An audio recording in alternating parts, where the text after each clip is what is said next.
ones. Welcome to the I just don't have enough to do, so I'll do another podcast. The Ritchie Roundup, where at least 3 people a day watch and listen to this. It's awesome. So appreciative of you. Ooh, man.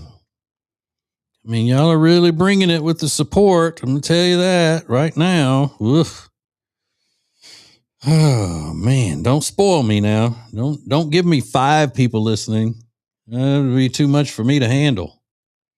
Too much for me to handle. Look, I'm talking trash, trying to find what I'm wanting to play here, and then I'm messing up. So it was some stuff I didn't have time to get to on the radio show tonight, and I had a couple of other things about Dr. Fauci and Senator Poole. Rand Paul, wear a mask. So yeah, a little nasty slime ball Tony Fauci pleading the fifth today, even though he's got a pardon that was granted to him by the Biden administration before he was ever even accused of a crime of any kind. Just a blanket. Here's a pardon for the future of all things. But as I said on the radio show, I don't always agree with Senator Rand Paul.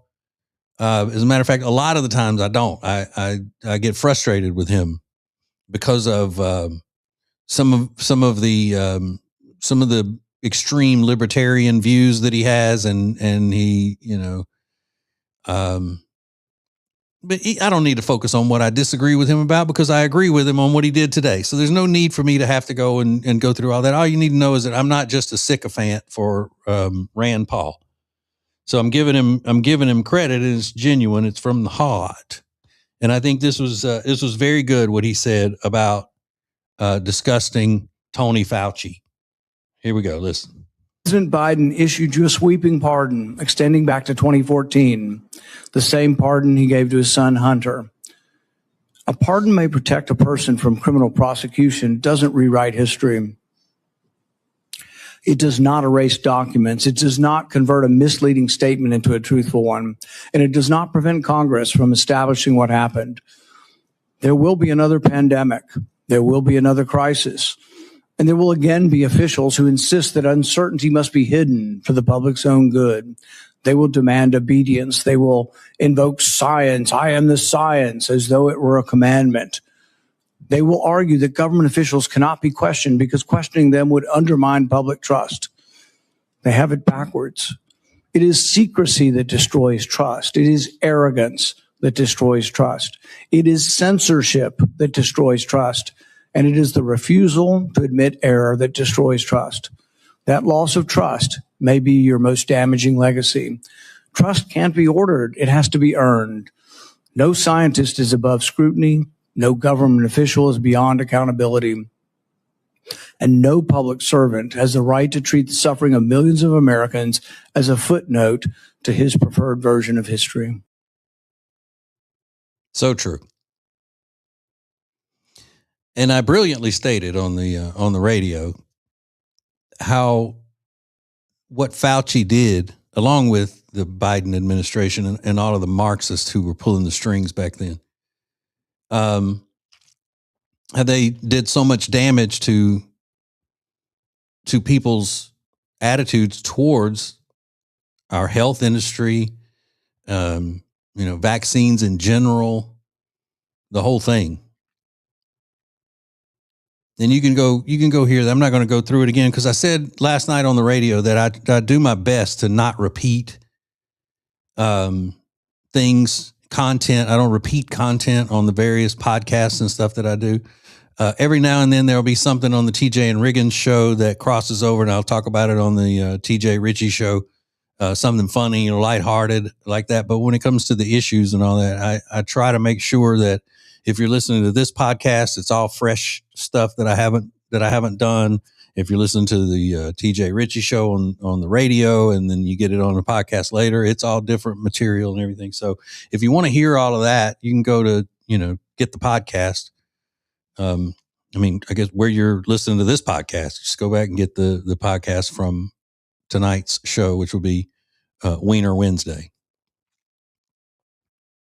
So you got this little slime ball, Tony Fauci, that just got drunk on his image, with the celebrities fawning all over him and everything.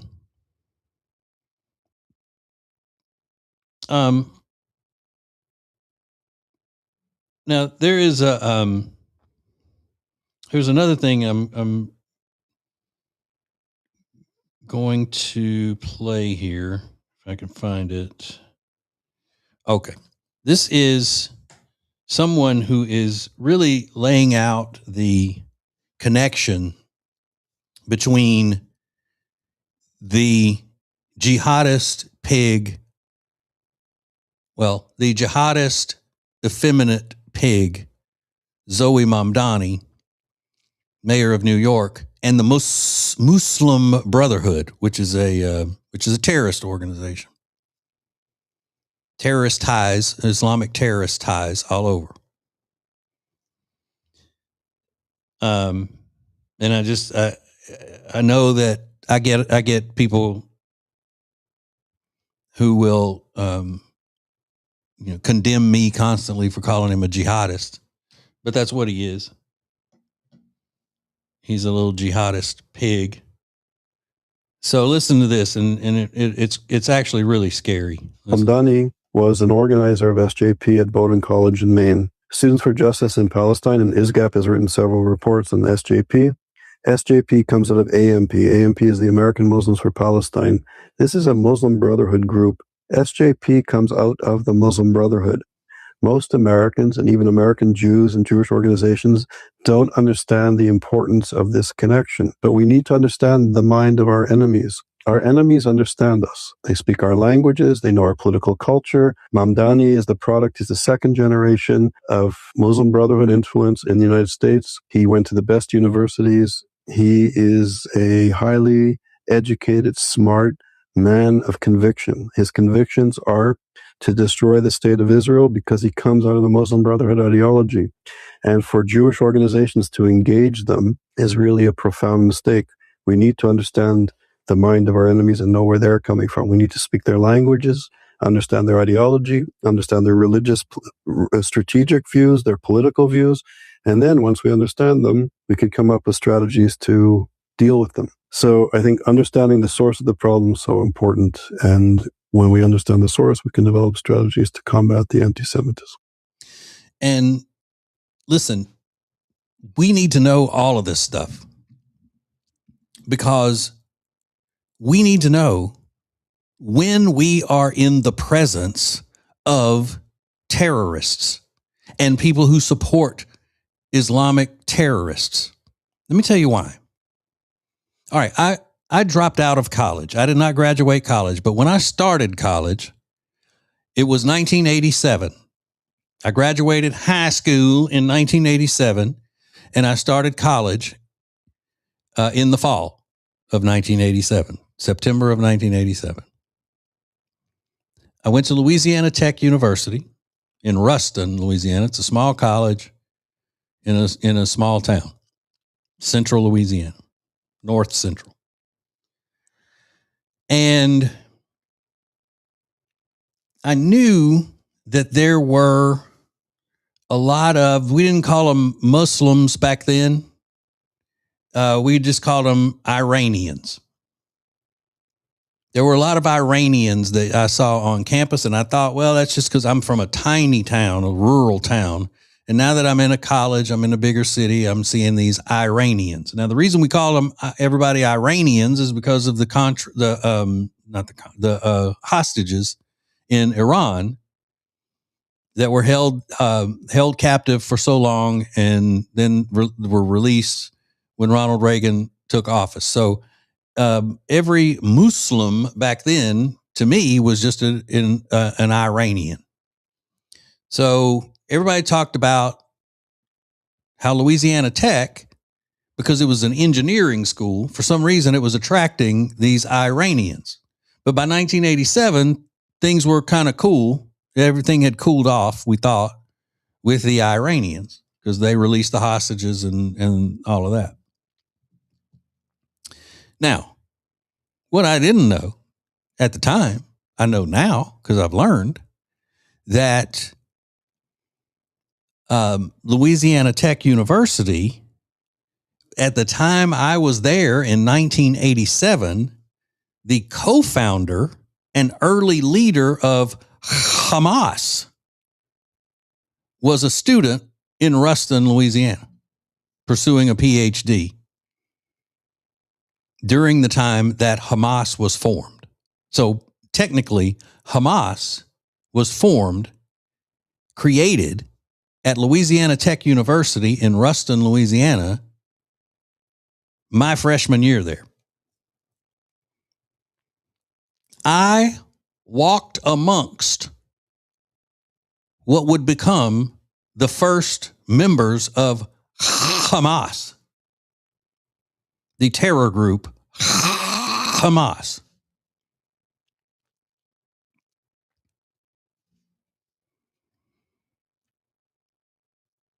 Which, later Hamas officially was founded in Gaza in 1987. While the co-founder was enrolled at Louisiana Tech University. So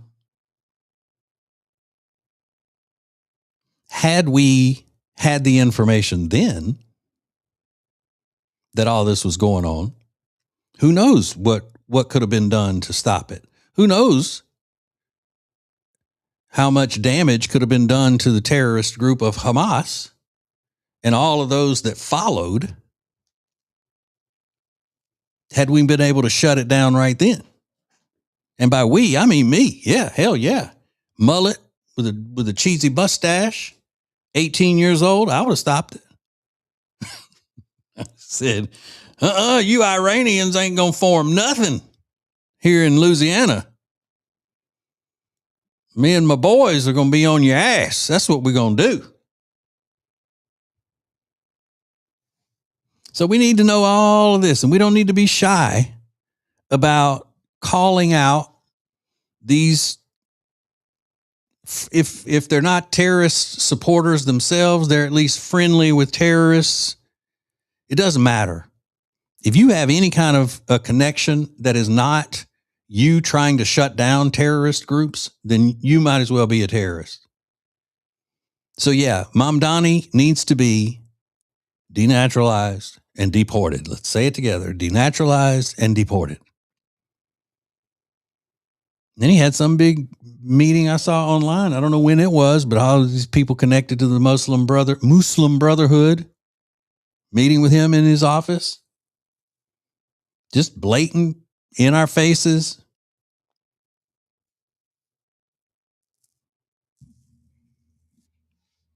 We gotta stop playing around before it's too late.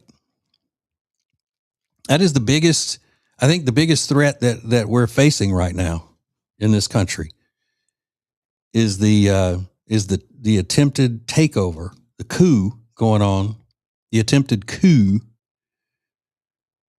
of Muslim extremists. Who are we kidding? That's been our biggest threat since 1980.